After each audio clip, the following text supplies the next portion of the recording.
too. I feel like we're back to the normal cycles of the real estate. So July and August, I'm guessing things are going to slow down. I agree. Rightfully so. Yeah. Someone's going to take a vacation. I don't know if it's going to be me or Deb, but someone's going on vacation. It's going to be me. So we're going to just shut down real estate in July. That's fine. So that's going to bring the prices down, but You're really getting funny in your old age, I have to say. in my old age. Yeah. Thank you. Yeah, You're well, I'll try. Hi everyone, and welcome to Reality Check, where we discuss what's happening in Toronto's real estate market, hopefully where it's going, and help you make informed decision buying and selling real estate. My name is Nima, and I'm here with Prof. Devi. Don't trust him with the numbers, guys. So we're gonna talk about what's been going on in April, because we kind of predicted this Other thing. than the rain. Yeah, I mean, like, listen, Nick, I remember in January, I said we're gonna cut a piece of clip that I said things are gonna go crazy in June. But right now we're in May, and things kind of went crazy in April. Going into 2023, I feel like things are gonna normalize.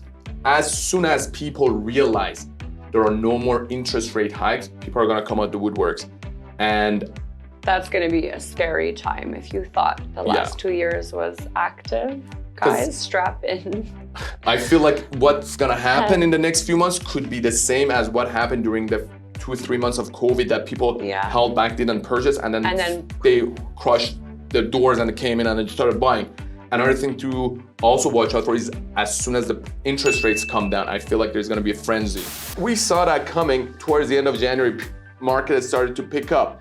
And in February, the inventory got pretty low. And because of that, the prices kind of started to roll up.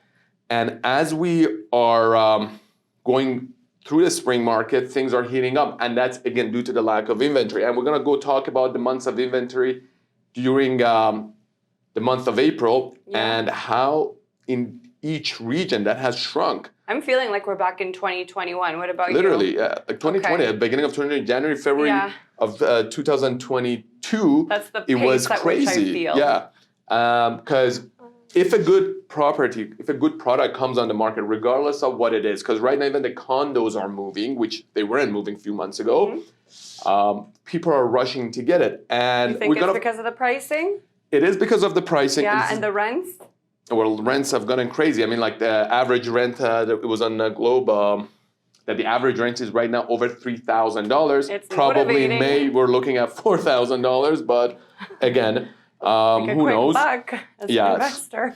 Again, like if you have the down payment, it would be good. But here are the agenda for today. So we're going to talk about the market watch, months of inventory. We're going to also talk about some of the strategies to help you buy properties in this market. We also gonna the Dev is gonna also discuss what's gonna happen if someone is deciding to buy and sell. Buy or sell, or what to do when. Yeah, and a few other related topics. So let's get into it. Average price has gone up, $1,153,000. That's a huge jump from where we started at the beginning of the year, which was around $1,050,000, and now we're at $100,000 over that.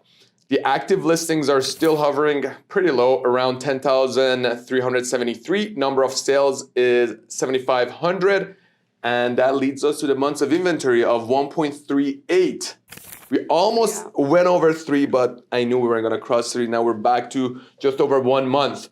Let's go through what has happened since last year till now, because this whole chart talks about the whole, helps show the whole thing. Yeah, show the whole thing in full scale. Because last April, that was when things started to slow down because we started having the interest rate hike. So the average, the number of sales last year was just over 8,000. Right now we're about 7,500. Last year. But up from last month. Up from last month, yeah, definitely. We're gonna compare that to last one. I'm just comparing it to April. Last April we had just over 13,000 active listings. Right now, we're down to 10,000. And this is why we see prices kind of going up. Last year... There's not a lot of inventory, and that's always the common theme, lack of inventory. Exactly. And while we're on the inventory topic, so last April, we were at 1.64. We went in July to over 3.1 months of inventory. Now we're back down to 1.38. And this is where you can see why the prices are going up because so many multiple offers happening in the marketplace in certain pockets. Exactly. Yeah, and that's again like when you have less of an inventory, you have more of a demand. That's when you run into competition. And there is demand because you can see just that how many offers are being placed on properties. It's crazy, yeah. There's people really seriously looking to buy homes, and there's no product. Well, there's a lot of we've run into a lot of immigrants that newly just came here on work visa because there was a change actually in a policy. Hopefully, we'll talk about that as well. That as of April 6th, a lot of the people that are on working visa now can purchase. There are some little loopholes in there that people can use to get into the market. But let's just, again, go back to the months of inventory. Yes. So at the highest point of the market in terms of months of inventory, 3.1, in July, the average price was $1,074,000. Then as the months of inventory goes down, that's when we see the rise in prices. As of April, we're back up to $1,153,000. And just want to pause you because I know we talk about it every show, but if you are new to the show, what does months of inventory mean? I actually went for dinner like last week and somebody stopped me and they say, I hear you talking about this months of inventory. Oh, they're actually watching the show. I swear to you. And I was so I felt like superstar moment. But anyways, so I was like, okay, months of inventory. You want to break down what it means? Yeah. Basically, if everything were to sell on the marketplace, how long would that take? And that's what the months of inventory means. And in this case, it's 1.3. So about a month and like maybe a week or so. Yeah, so that's right? That's essentially if no other property was to come on the market, just sell the existing inventory, it would just take over like, a month and a week or so. So with that being said, this is why the average price is rising. And days on the market is coming down. Last month, it was down from 22 days to 19 days, and now from 19 to 17 days. And we see it firsthand because everything is usually going on a multiple offer. A lot of multiple offer dates are being set again. People set up properties, for offer dates. And offer dates are what, 6-7 days usually? Yeah, more or less. Yeah. So this is pulling down the average days on the market. And last time we saw average days like that was what, between June and July. And the other thing I was going to mention is that the average price right now is actually higher than last June. So we're back to sometimes between the end of May pricing. Again, last February, that was the peak. We were at 1,338,000. We went all the way down to 1,074,000 in June, July, and then we kind of hovered around there. And as we kind of expected, and we kind of called it in January that was the bottom of the market. So we saw the bottom of the market in January of 2023 at 1,038,000. Still high. Still high, but like look at the average price right now, $1,053,000. I mean, like we're like again spiking up here right now, and I don't know. Like I think it's gonna go probably for the next month. I see it going up, and then I feel like we're back to the normal cycles of the real estate. So July and August, I'm guessing things are going to slow down. I agree. Rightfully so. Yeah. Someone's gonna take a vacation. I don't know if it's gonna be me or Dev, but someone's going on vacation. It's gonna be me. But so we're gonna just shut down real estate in July. That's fine. So that's gonna bring the prices down, but. I think you're really getting funny in your old age, I have to say. In my old age. Yeah. Thank you. Yeah. Well, I'll try. But I think at the rapid pace that it's been going, especially in the last 4 to 6 weeks, again, things aren't going to be like that. But we're going to talk about what has been really fueling this run up in the price. Before we get there, I want to go through some of the key points for each area. So right now, I want to compare months of inventory in different regions because things have gotten really heated. I mean, for me, it's Brampton that really surprised me. Yeah. So let's just go through areas. So we're going to start off with G.T.A. Yeah. Let's start at the whole G.T.A. So G.T.A, as you recall, we were like we were close to like 3 months of inventory at the beginning of the year. Now we're down to 1.38 months of inventory. The average price, again, is sitting at $1,153,000, but literally from 2 years ago 2021, we're up. 2021, we're at 1,090,000. Now we're at 1,153,000. So It's again, a consistent price growth. things go up and down, but over a long period of time, everything has gone up. And if you were to compare it to 2020, the average price was 821,000. Now we're at 1,153,000. This is like well over $300,000 price gap. Let's go to Toronto. Toronto's month of inventory is down to 1.63. These are all seller market territories. I mean, we've been in the seller's market. People just felt like they were in the driver's seat, the buyers. Yeah, because literally, as soon as you don't see... We were never in the buyers. As soon as you don't... Toronto's market is so interesting. Market. If you don't see multiple offers on a property, people automatically assume there's something wrong either with the property or the market is crashing. No, listen, like, if a property sits on the market for 20 days, 30 days, that is normal. So no need to be panicking. It's a testament to the Toronto market as well. I want to mention that people felt like there was going to be a crash due to the interest rates and all of those factors. That's crazy that nothing has happened. And everyone was bracing themselves. And it's a testament to how strong our market is and how resilient it is. And testament to that mortgage stress test, because I don't know, like I was thinking there's going to be a lot of default rates. We called Ryan one time on the call and nothing was happening. And well, that's one thing that does concern me, which we'll talk about it later on. Right after this, what are the factors? Some of the factors that can help, have pricing deviation. Yeah. So we're going to talk about what could impact prices going forward. But just to continue this, Mississauga was another region that had a massive drop in prices. Now prices became affordable. Now they're down to 1.3 months of inventory. Prices are going back up again. Brampton.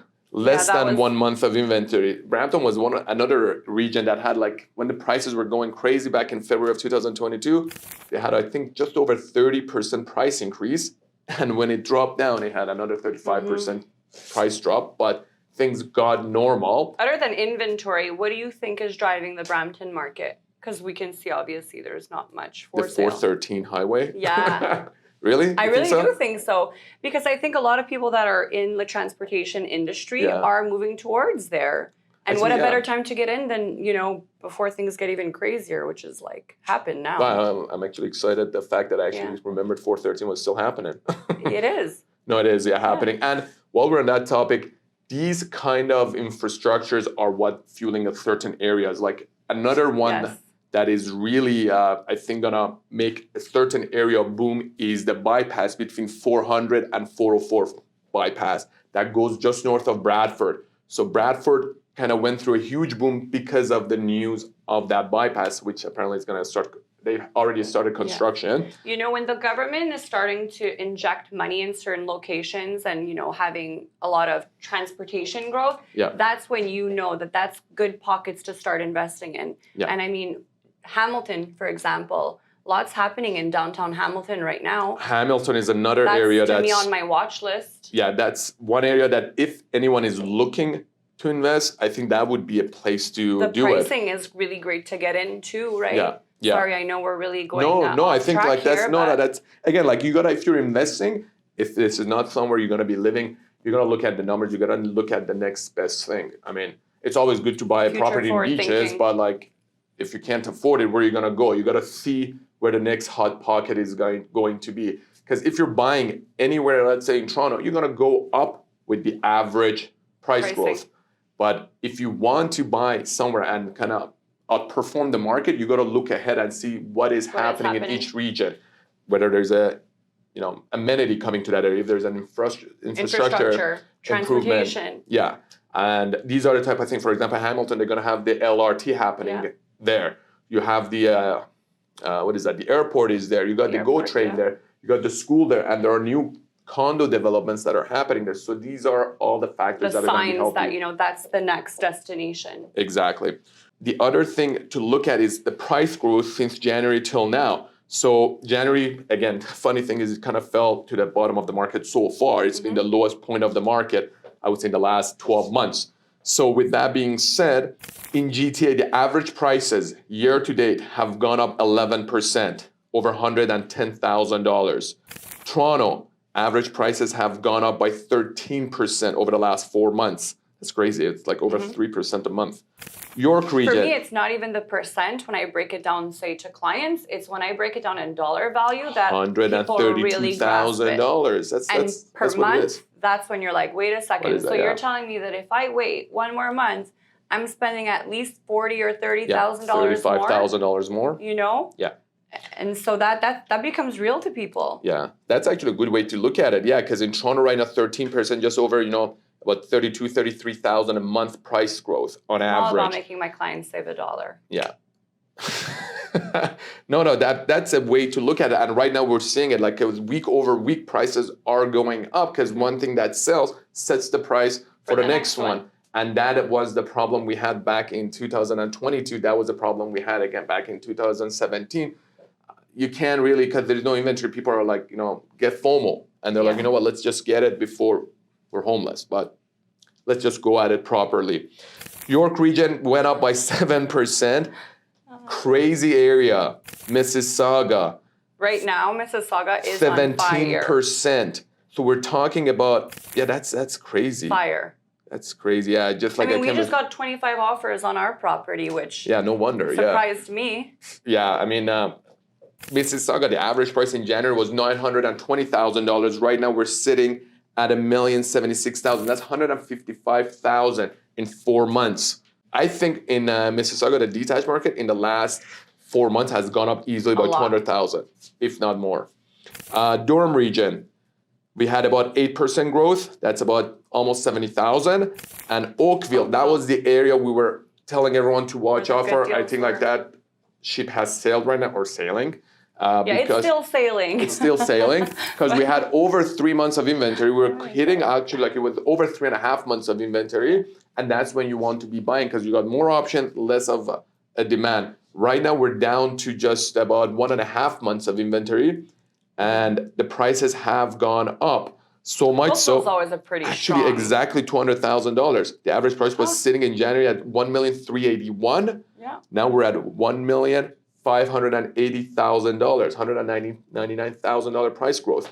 So that's recovered. Yeah, that is recovered. Safe to say. So this is why you look at these charts to see what you should do when you go out there looking to purchase. So I think this is a good time to talk about what are the successful strategies in today's market to make sure when you're out there buying, you actually get a result out of it. What do you think? Let's just talk about some of the... Well, that falls into buy and sell, and we get that a lot. So what do you want to do, buy or sell first? A lot of people think that they need to buy in order to be able to sell their property.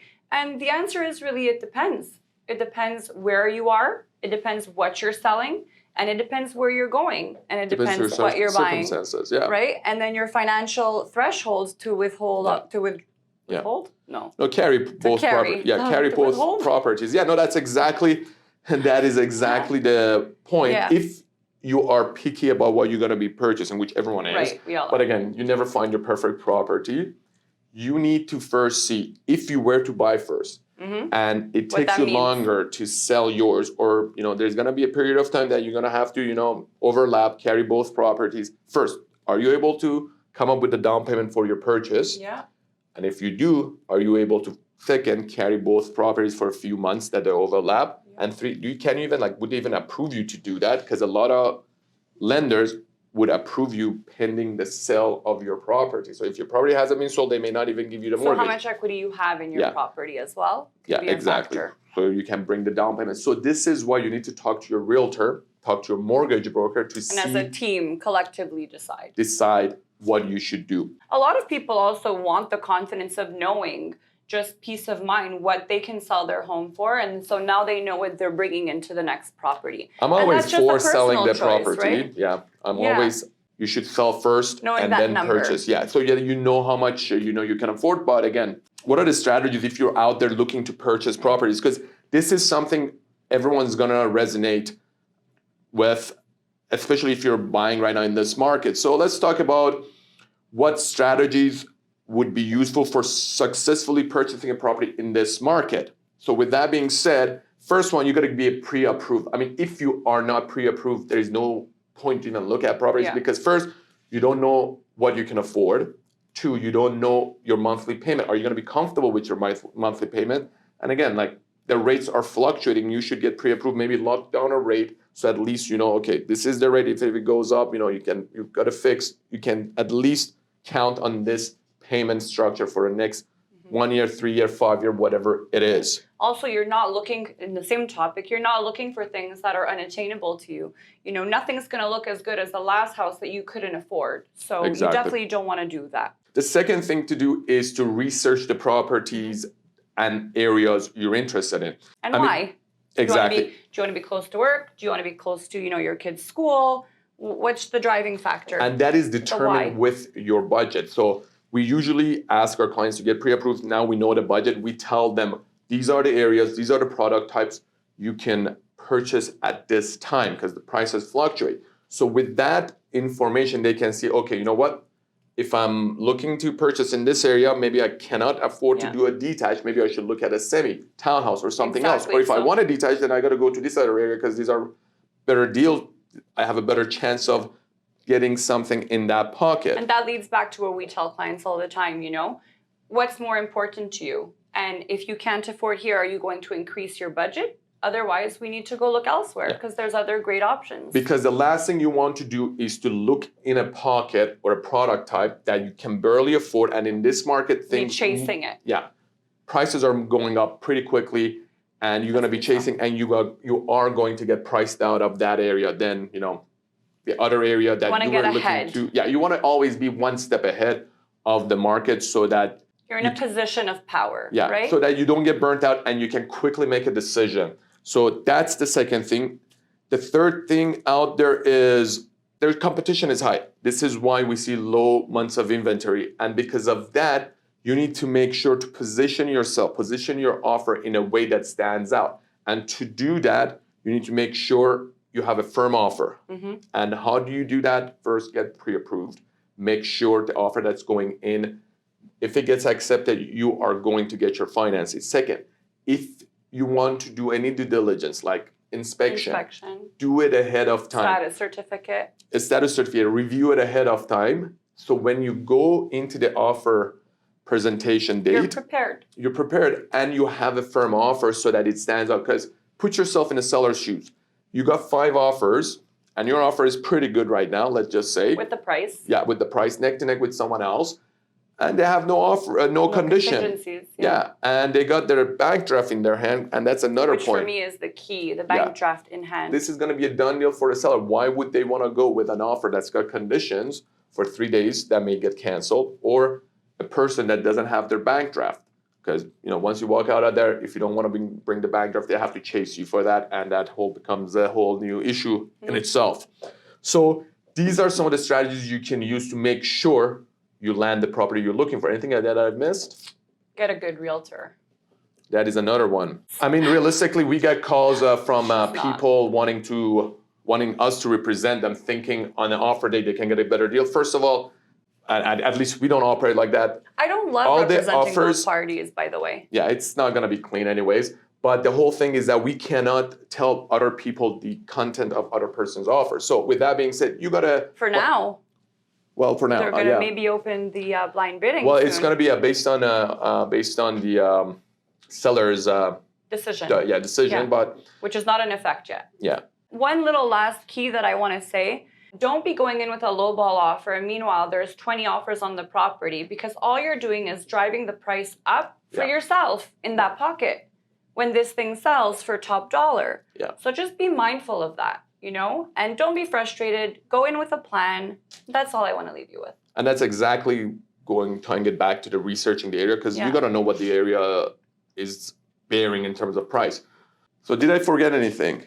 Actually, we did. So one of the big things we wanted to talk about is in what scenario could pricing go back down other than, you know, the summer conditions that we discussed? Summer conditions. So what are some of the things? So I mean, like we had the interest rate hikes. I mean, everyone knows we're not going to have another 4%, but if interest rate hike was to continue, we had another 1-2%, maybe 3% hike. They're still a little high. Yeah, they're still high, but if they were to go up higher, that could affect the demand side of the things. So things could stabilize or start to go down, or maybe at that point we start to get some defaults on mortgages, and that would increase the supply. So that would be one of the things. So when you're requalifying for the mortgage, that can also affect. Exactly. So people understand. So that is the monetary policy. So monetary policy could affect the demand.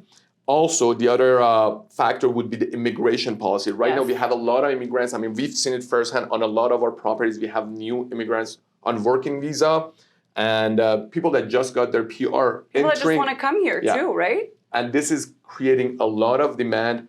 And if that was to slow down, because we've had a record-breaking year last year with 1,045,000 people coming to Canada, 450,000 coming to Ontario. These people need a place to live.